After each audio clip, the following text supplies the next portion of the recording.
বিসমিল্লাহির রহমানির রহিম। রাব্বি জিদনি ইলমা। আমার আলোচনার বিষয় হলো আমানতের খেয়ানত না করা। আমানতের খেয়ানত না করা কথা ইসলামে বলা হয়েছে।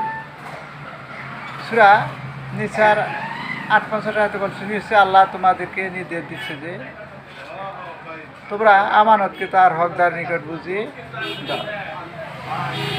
আমানত এমন যাবতীয় চুক্তি, প্রতিশ্রুতি, অঙ্গীকারের অন্তর্ভুক্ত যা মানুষ ও আল্লাহর মধ্যে অথবা মানুষ ও মানুষের মধ্যে কিংবা জাতি ও জাতির মধ্যে সম্পাদিত হয়েছে।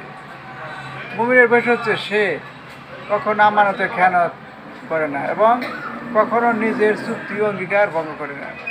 কারণ যার মধ্যে আমানতদারির গুণ নেই তার মধ্যে ঈমান নেই, এবং যার মধ্যে প্রতিশ্রুতি রক্ষা করার গুণ নেই তার মধ্যে দিনদারি নেই। ইবনে হিব্বান আর মুসনাদ আহমদ। তাহলে যার মধ্যে আমানতদারি নেই তার ঈমান নাই। আল্লাহ আমানতের খেয়ানত করতে নিষেধ করতে আল্লাহ কী করছে? আমানতের খেয়ানত করতে নিষেধ করেছেন। হে মুমিনগণ, তোমরা জেনে শুনে আল্লাহ ও তার রাসূলের মধ্যে বিশ্বাস ভঙ্গ করো না, এবং তোমাদের পরস্পরের আমানত সম্পর্কে বিশ্বাস ভঙ্গ করো না। সূরা আনফালের ২৭ এই কথা বলা হয়েছে।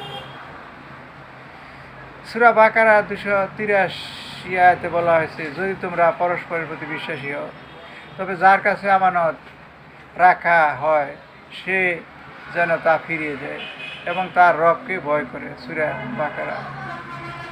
আমানত রক্ষা করা মুমিনের উত্তম গুণ। তাহলে আমানত রক্ষা করা মুমিনের উত্তম গুণ। আর যারা নিজেদের আমানত ও প্রতিশ্রুতি রক্ষা করে তারাই তো মুমিন। সূরা মুমিনুনের ৮ কথা বলেছে। তাহলে যারা নিজেদের আমানত ও প্রতিশ্রুতি রক্ষা করে তারাই তো মুমিন। তাহলে তারাই মুমিন যারা আমানত রক্ষা করে।